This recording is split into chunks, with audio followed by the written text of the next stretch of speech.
കേരളത്തിൽ വരുന്ന മണിക്കൂറുകളിൽ അതിശക്തമായ മഴയ്ക്ക് സാധ്യതയുണ്ടെന്ന് കേരള കാലാവസ്ഥാ വകുപ്പ് അറിയിച്ചിട്ടുണ്ട്. ശക്തമായ കാറ്റിനും മഴയ്ക്കുമാണ് സാധ്യത പ്രവചിക്കപ്പെട്ടിരിക്കുന്നത്. കഴിഞ്ഞ ദിവസങ്ങളിൽ രാത്രികളിൽ അതിശക്തമായ മിന്നലും അതുപോലെ തന്നെ ഇടിയും കേരളത്തിൽ പല ഭാഗത്തും രേഖപ്പെടുത്തിയിട്ടുണ്ട്. അതുകൊണ്ട് തന്നെ വരുന്ന ദിവസങ്ങളിലും ചില ദിവസങ്ങളിൽ ഇടിമിന്നലിനും ശക്തമായ മഴയ്ക്കും സാധ്യതയുള്ളതായി കേന്ദ്ര കാലാവസ്ഥാ വകുപ്പ് അറിയിച്ചിട്ടുണ്ട്.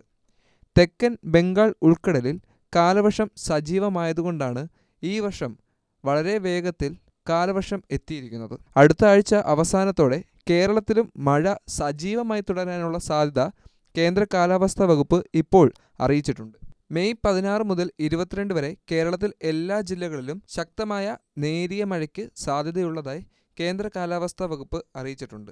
സാധാരണ ഈ കാലയളവിൽ ലഭിക്കുന്നതിനേക്കാൾ, അതായത് മധ്യ കേരളത്തിൽ ചില ഭാഗങ്ങൾ ഒഴികെയുള്ള പല സ്ഥലങ്ങളിലും ശക്തമായ അല്ലെങ്കിൽ അളവിൽ കൂടുതലുള്ള മഴ ലഭിക്കാനുള്ള സാധ്യതയുള്ളതായി കേന്ദ്ര കാലാവസ്ഥാ വകുപ്പ് അറിയിച്ചിട്ടുണ്ട്. മെയ് 23 മുതൽ 29 വരെ സാധാരണ ഈ കാലയളവിൽ ലഭിക്കുന്നതിനേക്കാൾ കൂടുതൽ മഴ ലഭിക്കും എന്നുള്ളതും ഇപ്പോൾ കേന്ദ്ര കാലാവസ്ഥാ വകുപ്പ് കേരളത്തിന് മുന്നറിയിപ്പ് നൽകിയിട്ടുണ്ട്. കാലവർഷം കേരളത്തിലെത്തി സജീവമാകാനുള്ള സൂചനയാണ് ഇതിലൂടെ വ്യക്തമാകുന്നത്. ഈ വർഷം നേരത്തെ മഴയെത്തുന്നത് കൊണ്ട് തന്നെ നിരവധി കാര്യങ്ങളിൽ പ്രതിസന്ധികൾ നേരിടാനുള്ള സാധ്യതയുണ്ട്. കഴിഞ്ഞ വർഷങ്ങളിൽ വരെ ജൂൺ ജൂലൈ മാസങ്ങളിലാണ് അതിശക്തമായ മഴ പെയ്യുന്നതിനുള്ള സാഹചര്യങ്ങൾ ഉണ്ടായിട്ടുള്ളത്. അതുകൊണ്ട് തന്നെ സർക്കാർ എല്ലാവിധ നടപടികളും സ്വീകരിച്ചിരുന്നത് മെയ് മാസങ്ങളിലായിരുന്നു. ഓടകൾ വൃത്തിയാക്കുന്നതിനും വെള്ളത്തിൻ്റെ സുഗമമായ ഒഴുക്കുന്നതിനു വേണ്ടിയുള്ള പുഴകളിലെ തടസ്സങ്ങൾ മാറ്റുന്നതിനു വേണ്ടിയുള്ള പരിപാടികളെല്ലാം തന്നെ ഗവൺമെൻറ് കൃത്യമായി തന്നെ നടപ്പിലാക്കുന്നത് മെയ് മാസങ്ങളിലായിരുന്നു. എന്നാൽ ഇത്തവണ മെയ് മാസത്തിൽ തന്നെ കാലവർഷം വേഗത്തിൽ എത്തിയതുകൊണ്ട് തന്നെ ഇതൊന്നും കൃത്യമായി ചെയ്യുന്നതിന് സർക്കാർ സംവിധാനങ്ങൾക്ക് കഴിഞ്ഞില്ല എന്നുള്ള ആരോപണം ഇപ്പോൾ വരുന്നുണ്ട്. എന്നാൽ പല ഭാഗങ്ങളിലും കഴിഞ്ഞ മാസങ്ങളിൽ തന്നെ ഓടകൾ വൃത്തിയാക്കുകയും അതിനുള്ള സജ്ജീകരണങ്ങൾ കൃത്യമായി നടപ്പിലാക്കുകയും ചെയ്തിരുന്നു. ഈ വർഷം മൺസൂൺ യഥാർത്ഥത്തിൽ മഴയായി പ്രവർത്തികമാകുന്നില്ല.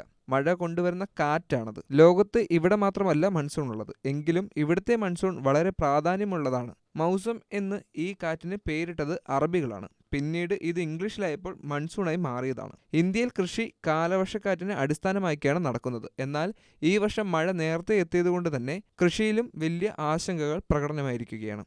സത്യത്തിൽ മൺസൂൺ സീസണിൽ ഉൾപ്പെടുന്നതാണ് കാലവർഷവും തുലാവർഷവും എല്ലാം തന്നെ. കേരളത്തിൽ കാലവർഷവും തുലാവർഷവും ജൂൺ ജൂലൈ മാസങ്ങളിലായിരുന്നു അടയാളപ്പെടുത്തിയിരുന്നത്.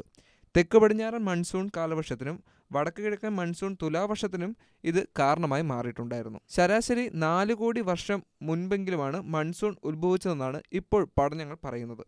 ഇന്ന് നാം കാണുന്ന തെക്കനേഷ്യൻ മൺസൂൺ ഘടനകൾ ഏകദേശം പാലിയോജിയൻ കാലഘട്ടത്തിലാണ് ഉത്ഭവിച്ചിരിക്കുന്നത്. സങ്കീർണമായ കാലാവസ്ഥാ മാറ്റങ്ങൾ ഉടലെടുത്ത ഒരു കാലഘട്ടമായിരുന്നു അത്. കരയും സമുദ്രവും തമ്മിലുള്ള താപനില വ്യത്യാസമാണ് മൺസൂണിന് വഴിയൊരുക്കിയിരിക്കുന്നത്. കേരളത്തിൽ പശ്ചിമഘട്ട മലനിരകളാണ് പ്രധാനമായും മഴ ലഭിക്കുന്നതിൻ്റെ കാരണമായി മാറുന്നത്.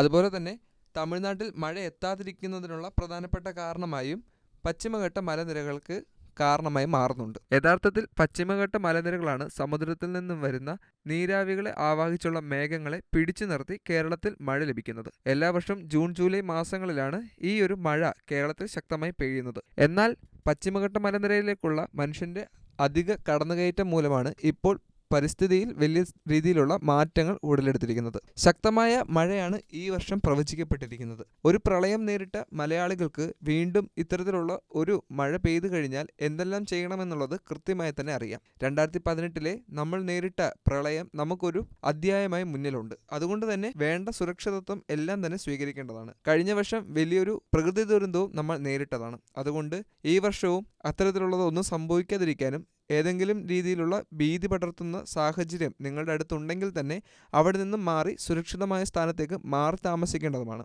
സർക്കാരിൻ്റെ എല്ലാ നിർദ്ദേശങ്ങളും കർശനമായി പാലിച്ചില്ലെങ്കിൽ വലിയ അപകടങ്ങൾ ഉണ്ടാകാനുള്ള സാധ്യതയുണ്ട്. കൃത്യമായുള്ള വിവരങ്ങൾ സർക്കാരും അറിയിക്കേണ്ടതാണ്. എല്ലാ മുന്നറിയിപ്പുകളും കൃത്യമായി മനസ്സിലാക്കി വേണം ഇത്തരത്തിലുള്ള കാര്യങ്ങളെ നേരിടുന്നതിന് വേണ്ടി. മഴ വളരെയധികം ഭീതി ഉണർത്തുന്ന ഒരു കാര്യമല്ലെങ്കിൽ പോലും പുഴ, തോട്, കുളങ്ങൾ തുടങ്ങിയവയിലെല്ലാം തന്നെ വെള്ളം പെട്ടെന്ന് വരാനുള്ള സാഹചര്യവും അത് അപകടത്തിലെത്താനുള്ള സാഹചര്യമുണ്ട്. പ്രത്യേകിച്ചും കുട്ടികളടക്കമുള്ളവർ എല്ലാവരും ഈ ഒരു കാര്യത്തിൽ വളരെയധികം ശ്രദ്ധ ചെലുത്തേണ്ടതാണ്. ഇടിമിന്നലും അതുപോലെ തന്നെ ശക്തമായ കാറ്റും മഴയും ഉള്ളപ്പോൾ പുഴകളും തോടുകളും ഉപയോഗിക്കാതിരിക്കുക. എപ്പോഴാണ് അടിയൊഴുക്ക് സംഭവിക്കുന്നത് എന്നുള്ളതും നമുക്ക് പറയാൻ സാധിക്കില്ല. ശക്തമായ മഴ പെയ്യാൻ സാധ്യതയുള്ള സാഹചര്യങ്ങളിൽ നിങ്ങൾ സുരക്ഷിതത്വം കൃത്യമായി പാലിക്കേണ്ടതാണ്.